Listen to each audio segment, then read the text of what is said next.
What's your comfort food? Steaming white rice with piping hot yellow dal on top of it, or Goan prawn curry? Let me tell you that a lot of people find this food on your plate terrible. Case in point, well, this Indian bride in New Zealand had to cancel her wedding venue because highly fragrant foods have been an issue in the past.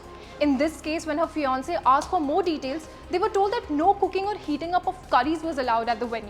In another instance, when an Indian origin man booked a holiday home in New Zealand, he got an email from the property's owner saying that no curries to be cooked in the house.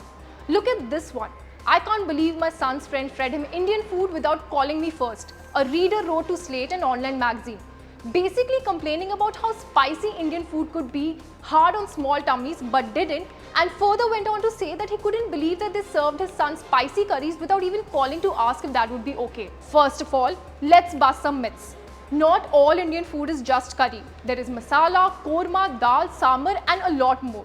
Let me recall this digital artist who puts this forth very hilariously, echoing the thoughts of almost 1.42 billion people. There is more to Indian food than just curry. And if you weren't in such a hurry, you know we have Italy and dosa, paratha and samosa, dahi papdi chaat, aloo ki sabzi and bhat.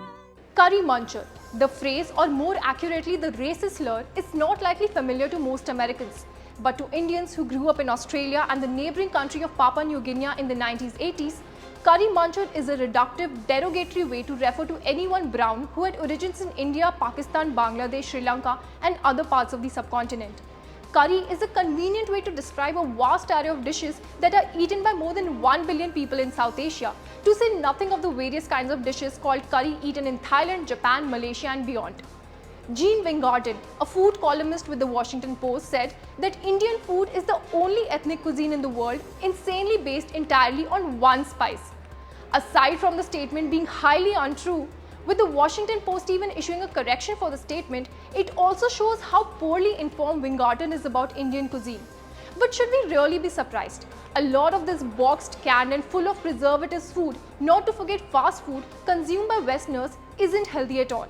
It is filled with high fructose corn syrup, BHA and BHT, which are antioxidants preservatives used in cereals, potato chips and chewing gum to keep them from going rancid, sodium nitrate and sodium nitrite that are additives used to preserve the shelf life of meats like hot dogs, bacon and sausage. Compare this to Kashmiri Rogan Josh, Paneer Makhni, Kolkata Biryani or fluffy naan bread. From the street food to the feast fit for royalty, every bite is an explosion of flavors. But this American academic, Tom Nichols, disagrees. He called Indian food terrible on a controversial food opinion viral thread on Twitter. Indian food is terrible and we pretend it isn't, he wrote. And mind you, this targeted not just the North Indian cuisines but also our beloved idli. A British historian riled up a lot of Indians when he called idli, a popular South Indian savoury made of rice, boring.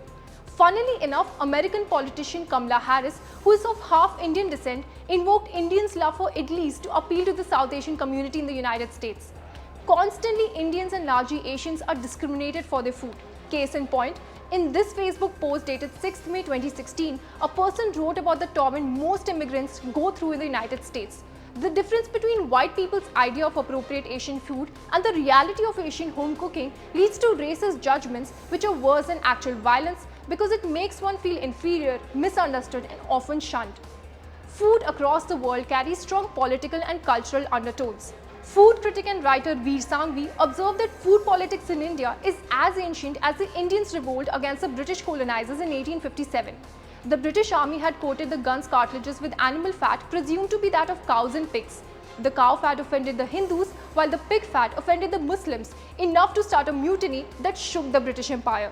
So hey, be warned if you come for our food preferences. There are endless things that we Indians might debate upon, but if there's one thing that brings us together is our shared love for Indian food. To sum it up, this Thai chef said that in Thai when we eat something that's not to our taste, we don't really say I don't like this or this is bad.